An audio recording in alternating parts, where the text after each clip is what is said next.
నిరాయుధులైన మావోయిస్టుల అరెస్టు అక్రమం. అదుపులోకి తీసుకున్న 16 మందిని కోర్టులో ప్రవేశపెట్టాలి.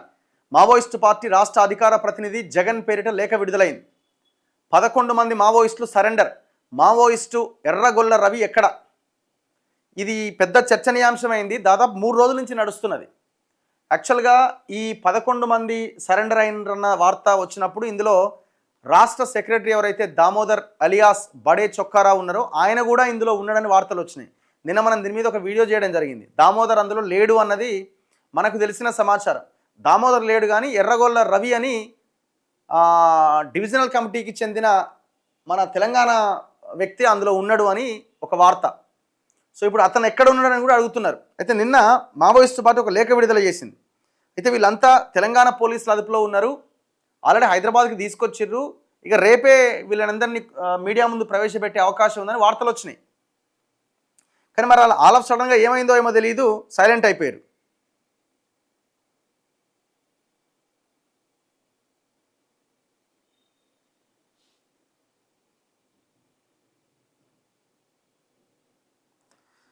ఒక్కసారి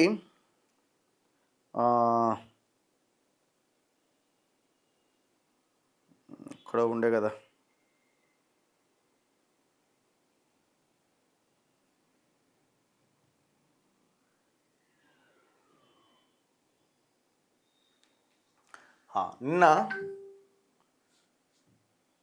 నిన్న వచ్చిన లేఖ ఇది.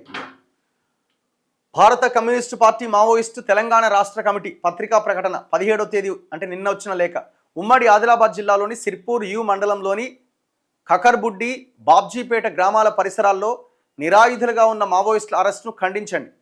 తెలంగాణలో కొనసాగుతున్న ప్రజాస్వామిక వాతావరణానికి, ప్రజల అభీష్టానికి ఈ అరెస్టులు ఎదురుదెబ్బ. ఫాసిస్టు బీజేపీ రూపొందించిన ఖగారు యుద్ధానికి మద్దతు ఇవ్వొద్దని రాష్ట్రంలోని కాంగ్రెస్ ప్రభుత్వాన్ని కోరుతున్నాం. ఇతర ప్రతిపక్ష పార్టీలు, సంఘాలు తెలంగాణలో ఇటువంటి సంఘటనలు జరగకుండా ముందు నుంచి కొనసాగుతున్న ప్రశాంత వాతావరణాన్ని కొనసాగేందుకు వీలుగా ఆందోళన చేపట్టండి. ప్రియమైన ప్రజలారా, ఆసిఫాబాద్ జిల్లాలో కొద్ది రోజుల నుంచి మావోయిస్టు పార్టీ కార్యకర్తలను పట్టుకోవడానికి అక్కడి జిల్లా పోలీస్ అధికారుల ఆదేశాల మేరకు సిర్పూర్ మండలంలోని ఖకర్బుడ్డి, బాబ్జీపేట గ్రామాల పరిసరాల్లో నిరాయుధులుగా ఉన్న మా సహచరులను 16 మందిని అరెస్ట్ చేశారు. ఇందులో 2 గ్రామస్తులు కూడా ఉన్నారు.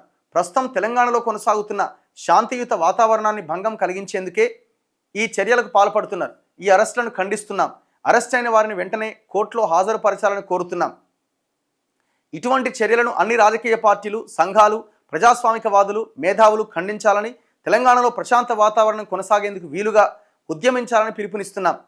కేంద్రంలోని ఆర్ఎస్ఎస్, బీజేపీ ఫాసిస్టు పార్టీ కేవలం కొద్దిమంది కార్పొరేట్ల ప్రయోజనాల కోసం మరియు దేశంలో మనువాద కుల వ్యవస్థతో కూడిన సామాజిక నిర్మించేందుకు ప్రభుత్వ అధికారాన్ని ఉపయోగిస్తోంది. దానిలో భాగంగా మావోయిస్టు ముక్త్, ప్రతిపక్ష ముక్తి లక్ష్యంతో ఖగారు యుద్ధాన్ని అమలు చేస్తున్నది. ఆర్ఎస్ఎస్, బీజేపీలు దేశంలో మనువాది కుల వ్యవస్థతో కూడిన సామాజిక వ్యవస్థను నిర్మించేందుకు రూపొందించుకున్న విధానాలను కొనసాగించకూడదని తెలంగాణ రాష్ట్ర ప్రభుత్వాన్ని కోరుతున్నాం.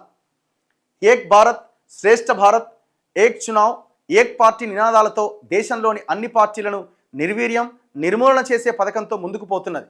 ఎలక్షన్ కమిషన్, కోర్టులు, సిబిఐ, ఎన్ఐఏ మరియు ఇతర రాజ్యాంగ సంస్థలను, వ్యవస్థలను తన కంట్రోల్లో పెట్టుకొని పార్లమెంటరీ ప్రజాస్వామ్యానికి పాత్ర వేసింది.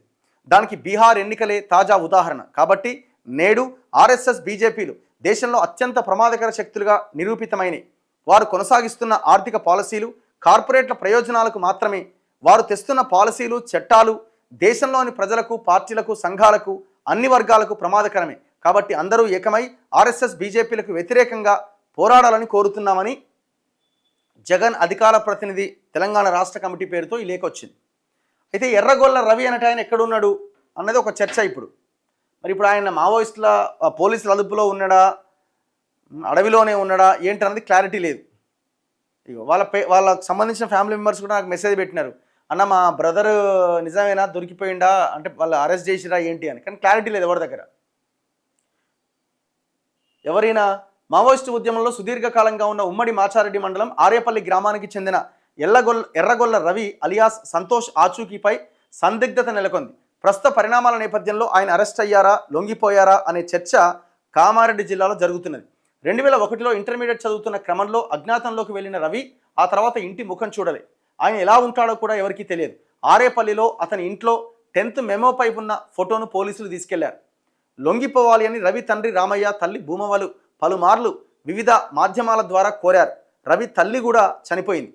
రవి గురించి అతని అన్న మల్లేష్ పోలీసులను అడిగినా ఎలాంటి సమాచారం లేదని చెప్పాడు.